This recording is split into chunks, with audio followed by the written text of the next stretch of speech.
Intensisa pada pagi hari ini dipersembahkan kepada Tuhan. Yang pertama, mengucap syukur atas terkabulnya permohonan melalui novena 3 kali Salam Maria.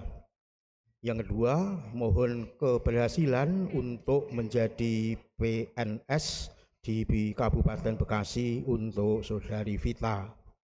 Yang ketiga, mohon kedamaian kekal bagi jiwa Romo Silvano Ponticelli CM yang hari Sabtu kemarin dipanggil Tuhan. Semoga karena kedamaian Allah, Romo Ponti boleh mengalami bahagia bersama para kudus di surga.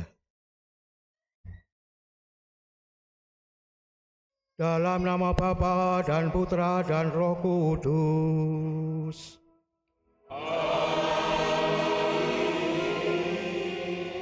Semoga rahmat Tuhan kita Yesus Kristus, cinta kasih Allah dan persekutuan Roh Kudus bersamamu.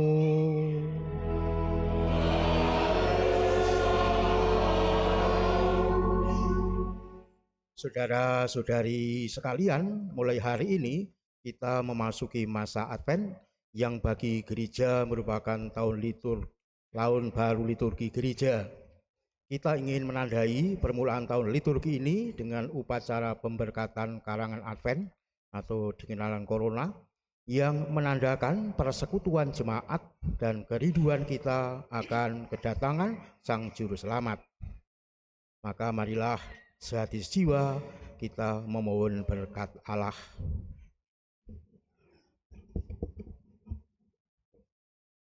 Terpujilah Engkau ya Allah pencipta segala sesuatu. Terpujilah Allah selama-lamanya. Dalam diri putramu yang datang sebagai cahaya sejati, Engkau mengusir kegelapan hati dan memulihkan hidup kami. Terpujilah Allah selama-lamanya.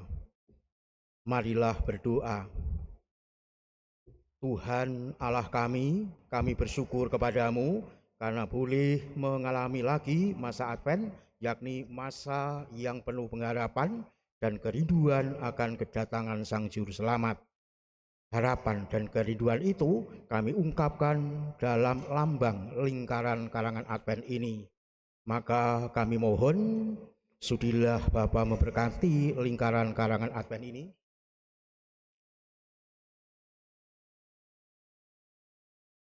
Dan limpahkanlah rahmat-Mu supaya melalui masa yang suci ini, persekutuan umat di wilayah ini semakin kokoh. Semoga kami selalu saling mendukung, bahu-membahu, mempersiapkan diri dengan tekun, sehingga sungguh pantas menyambut kedatangan Yesus. Sebab Dialah Tuhan dan pengantara kami, kini dan sepanjang segala masa.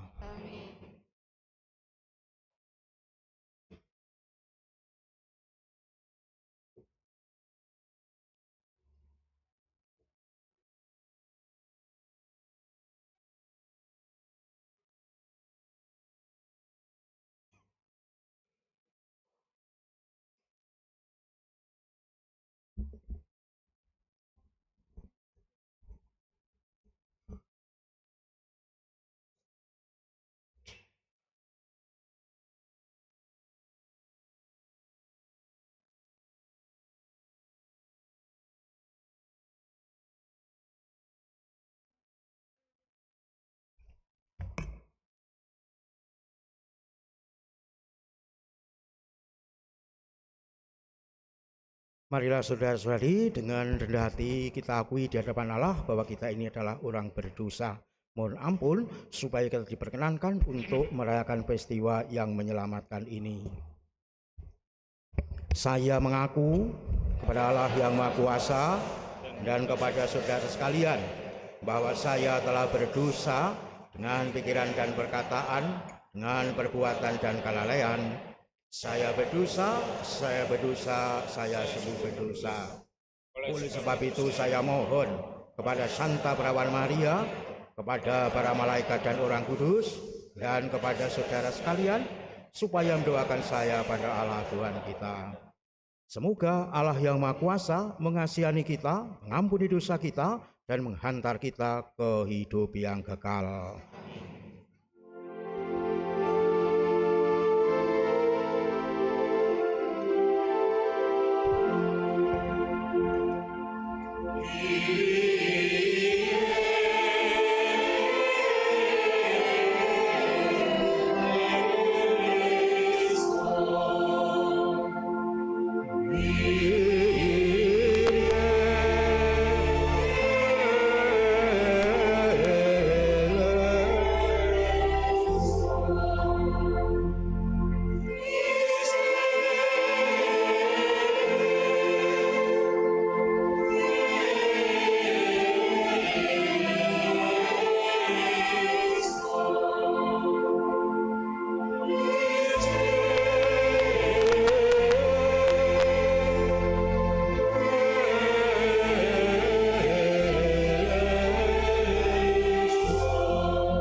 Marilah kita berdoa.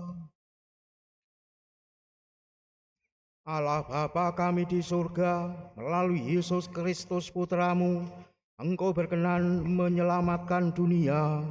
Tolonglah kami dalam menyiapkan diri, menyongsong kedatangan Putramu itu, sehingga kami pantas mengalami karya keselamatanmu. Sebab Dialah Tuhan pengantara kami, yang bersama dengan Dikau dalam persatuan Roh Kudus, hidup dan berkuasa, Allah sepanjang segala masa. Amin. Marilah kita mendengarkan sabda Tuhan.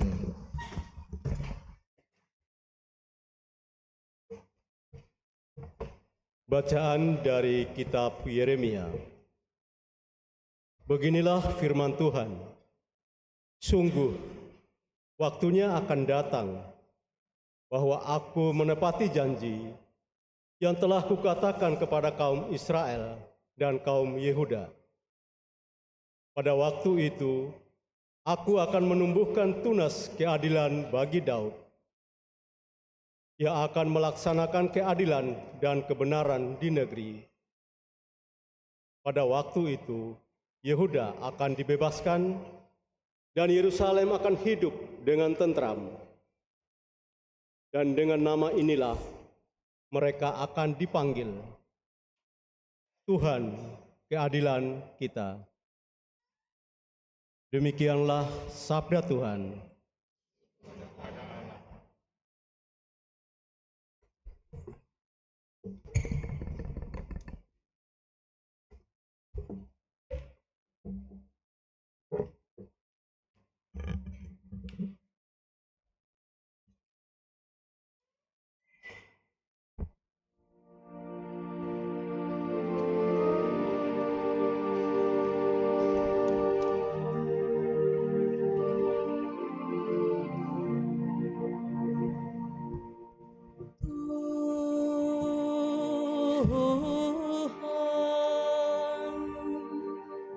Dikaulah penyelamatku.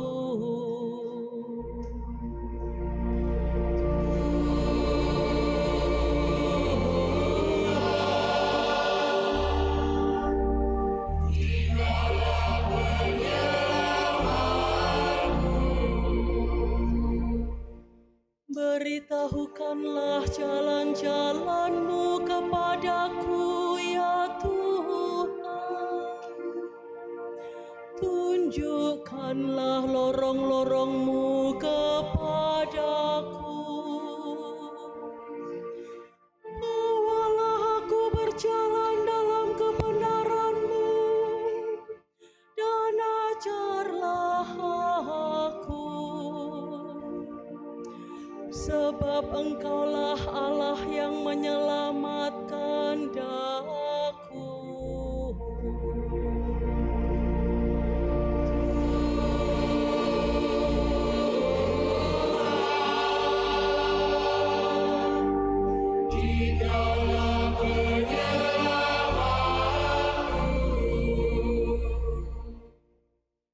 Tuhan itu baik dan benar, sebab itu Ia menunjukkan jalan kepada orang yang sesat. Ia membimbing orang-orang yang rendah hati menurut hukum, dan mengajarkan jalannya kepada orang-orang yang bersahaja.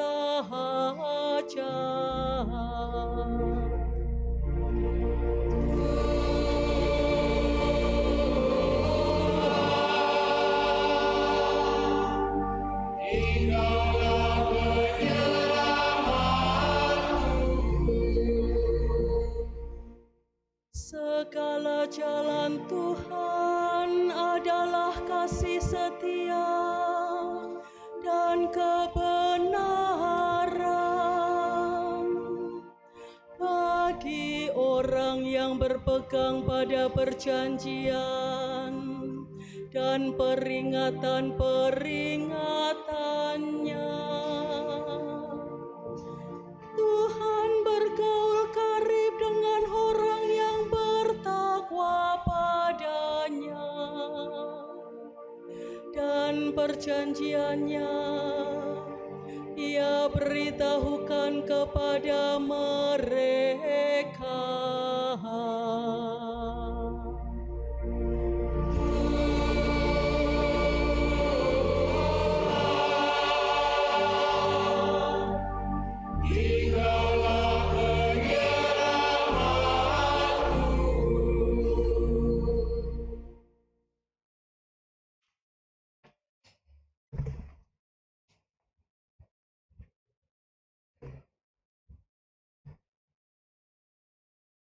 Bacaan dari surat pertama Rasul Paulus kepada jemaat di Tesalonika. Saudara-saudara, semoga Tuhan menjadikan kamu bertambah-tambah dan berkelimpahan dalam kasih satu sama lain dan dalam kasih terhadap semua orang, seperti kami pun menaruh kasih kepadamu. Semoga Ia menguatkan hatimu, supaya tak bercacat dan kudus di hadapan Allah dan Bapa kita pada waktu kedatangan Yesus Tuhan kita bersama orang kudusnya. Akhirnya saudara-saudara, demi Tuhan Yesus kami meminta dan menasihati kamu. Kamu telah mendengar dari kami bagaimana kamu harus hidup supaya berkenan kepada Allah. Hal itu memang sudah kamu turuti, tetapi baiklah kamu melakukannya lebih bersungguh-sungguh lagi, karena kamu tahu juga petunjuk-petunjuk mana yang telah kami berikan kepadamu atas nama Tuhan Yesus. Demikianlah sabda Tuhan.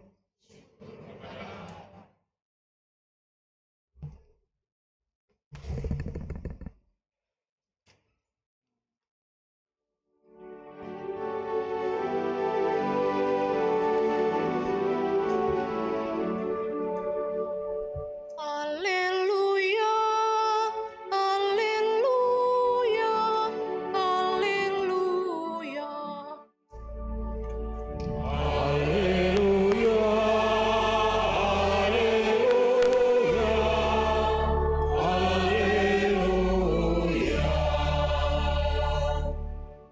Perlihatkanlah kepada kami kasih setiamu, ya Tuhan, dan berilah kami keselamatan yang daripadamu.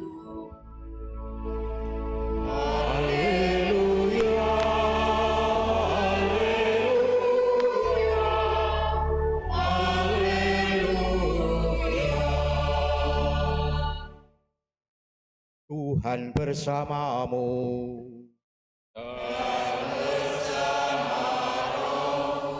Inilah Injil suci menurut Lukas.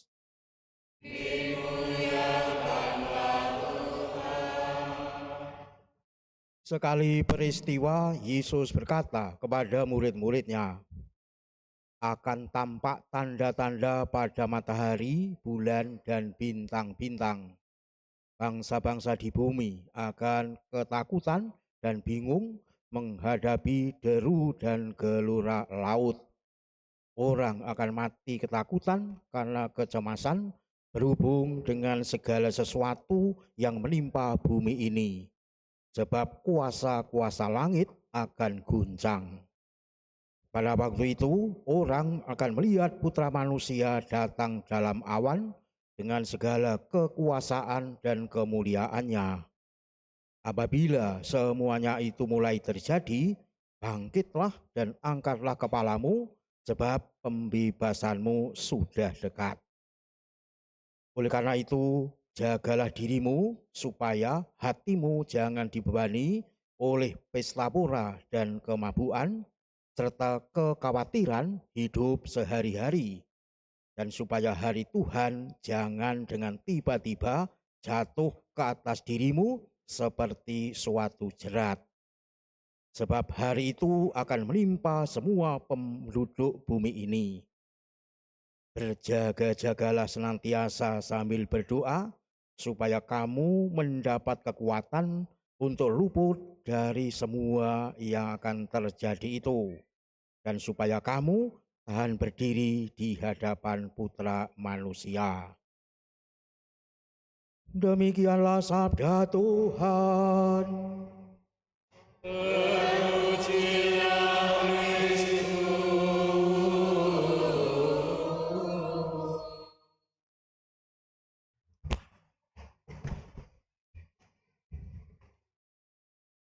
Kepada jemaat Katolik, saya mengucapkan selamat memasuki tahun baru liturgi tahun C Ganjil atau C1 hari ini. Selama 1 tahun ke depan, gereja memperdengarkan firman Tuhan seturut tahun Ganjil atau 1 dan Injil Lukas untuk kita renungkan, kita maknai, dan kita hidupi. Sedangkan sebagai warga dunia semesta, kita baru dapat saling mengucapkan selamat tahun baru Masehi 31 hari lagi dari sekarang, yakni tahun 2025. Dan apa yang akan terjadi di tahun 2025 tidak seorang pun tahu, semuanya ada dalam kewenangan mutlak Tuhan yang Maha Kuasa. Saudara-saudari yang dikasihi Tuhan, pada permulaan tahun liturgi ini, Injil yang gereja perdengarkan adalah penegasan Tuhan Yesus dalam pernyataannya mengenai tanda-tanda yang akan mendahului kedatangannya yang kedua pada akhir zaman, dengan menubuatkan adanya tanda-tanda yang menyeramkan atau menakutkan, baik itu terjadi di surga dan di bumi, di antara manusia, serta tidak ada seorang pun dapat lolos dari bencana itu, kecuali mereka yang mengangkat kepala kepada Sang Juru Selamat, artinya beriman kepada Tuhan Yesus Kristus, seperti yang Ia sabdakan. Apabila semuanya itu mulai terjadi, bangkitlah dan angkatlah kepalamu, sebab pembebasanmu sudah dekat.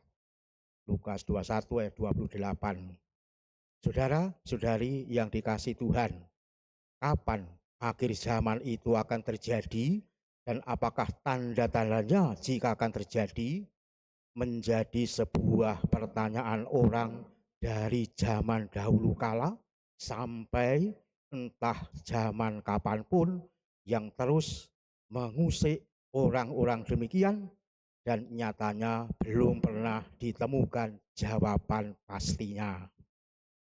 Sekarang kita tiba pada musim hujan.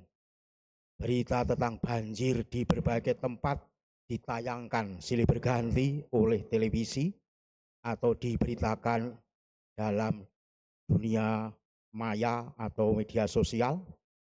Baru saja bencana meletusnya gunung Levotopilaki di Flores Timur menyebabkan lebih dari 10.000 orang terpaksa harus mengungsi menyelamatkan diri.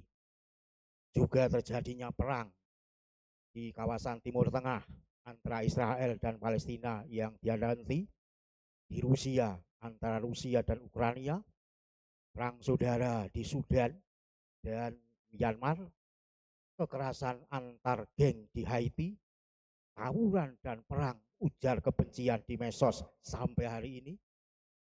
Bukankah semua ini nyata adanya? Apakah hal ini menjadi tanda bahwa akhir zaman sudah dekat? Saudara-saudari yang dikasihi Tuhan, sejatinya bagi kita orang yang mengimani Tuhan Yesus, mestinya tidak perlu lagi ribut atau mempersoalkan atau berspekulasi tentang akhir zaman. Ada banyak orang mencampur adukan makna zaman akhir dan akhir zaman. Padahal ada perbedaan besar antar keduanya. Zaman akhir adalah rentang waktu antara kedatangan Tuhan Yesus yang pertama dan kedatangannya yang kedua. Sedangkan akhir zaman adalah saat ketika Tuhan Yesus datang untuk kedua kalinya, yang sekaligus menyudahi atau mengakhiri akhir dunia.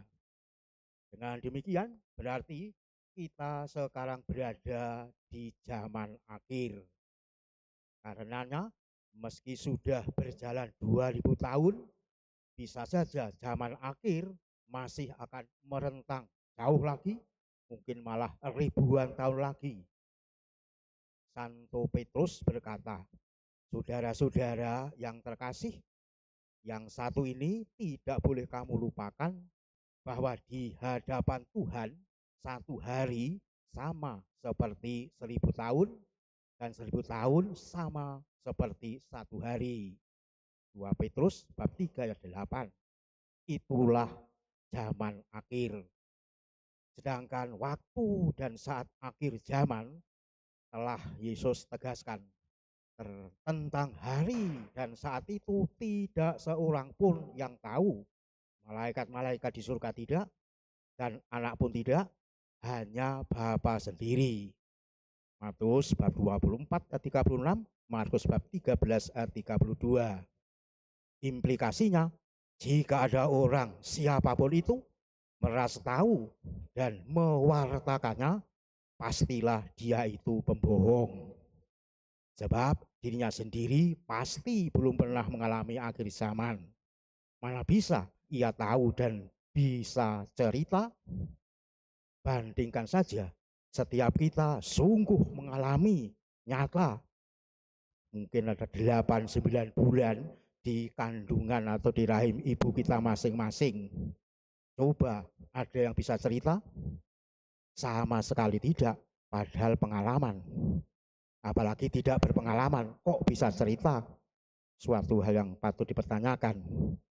Jadi memang tidak ada orang yang pernah mengalami akhir zaman, maka ia tidak mungkin akan tahu. Jika dalam tanda petik sok tahu dan memberitahu, dan yang diberitahu malah mau tahu, apalagi mempercayai dan meyakininya, pasti dirinya tertipu. Itulah kuncinya. Saudara-saudara yang dikasihi Tuhan, maka menyongsong dan menghadapi akhir zaman, tidak perlulah kita cemas, gelisah, dan takut, walaupun fenomena atau gambaran yang mendahulunya nampak seram atau menakutkan. Modal utama yang mesti kita miliki adalah beriman teguh kepada Tuhan Yesus, Sang Penguasa masa depan, dan percaya bahwa segala sesuatu akan tergenapi atau terpenuhi pada saat kedatangan Tuhan Yesus untuk kedua kalinya. Itulah modal yang harus kita pegang. Kedatangan Tuhan Yesus untuk kedua kalinya bisa terjadi kapan saja. Oleh karenanya, sebagai jemaat beriman pada Tuhan Yesus, kita mesti bergumul dan hidup yang selalu berjaga, waspada, sembari tidak mudah menjadi lelah dan lengah, dan jemu berdoa serta mengucap syukur. Sejatinya tuntutan demikian tidaklah sulit untuk diwujudkan, sebab tidak berbayar tinggi, seperti jika menginginkan mendapatkan harta benda.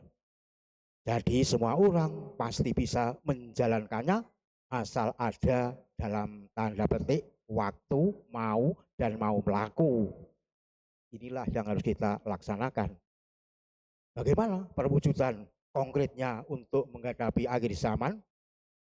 Rasul Santo Paulus lewat suratnya yang ditujukan kepada jemaat di Tesalonika mengingatkan kita agar kita benar-benar sadar dan yakin bahwa hari Tuhan itu datang seperti pencuri di waktu malam. Maka sebagai anak-anak terang, janganlah sampai lengah tertidur, tetapi berjaga-jagalah, berbaju sirahkan iman dan kasih, dan berketopongkan pengharapan keselamatan.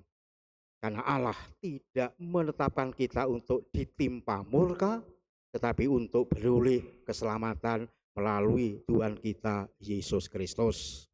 1 Tesalonika bab 5 ayat 2, 6, 8 sampai 9. Jadi intinya untuk menyikapi dan menyongsong menghadapi akhir zaman, kita jangan sekali lagi cemas atau gelisah atau takut oleh berbagai macam fenomena apapun, gambaran-gambaran yang menyeramkan, tetapi mantapkanlah beriman kepada Tuhan Yesus Kristus. Sembari berjaga, waspada, berbudaya kasih, serta tidak pernah jemu berdoa dan bersyukur, pun pula mewujudkan hidup yang tanpa celah atau hidup kudus seperti diungkapkan tadi dalam bacaan kedua. Tidak ada yang perlu kita takutkan selama kita berpegang teguh kepada Tuhan Yesus yang kita imani. Semua yang ada di dunia ini memang hanyalah sementara, pada saatnya akan musnah. Sedangkan Kristus adalah jaminan hidup kekal kita. Inilah sikap dan langkah kita untuk menyongsong dan menghadapi akhir zaman. Mari kita wujudkan, tetaplah semangat, Tuhan memberkati kita. Saudara-saudari yang dikasihi Tuhan, saat ini juga akan dilaksanakan beberapa orang yang akan mengalami pemilihan untuk mengikuti Yesus atau katekumen tahap kedua. Semoga semakin mantap dalam memilih Yesus, tidak ragu-ragu dan berani untuk konsekuen pada pilihannya. Mari kita ikuti untuk benar-benar kita dukung dan akhirnya mereka semua boleh menjadi murid Tuhan yang handal.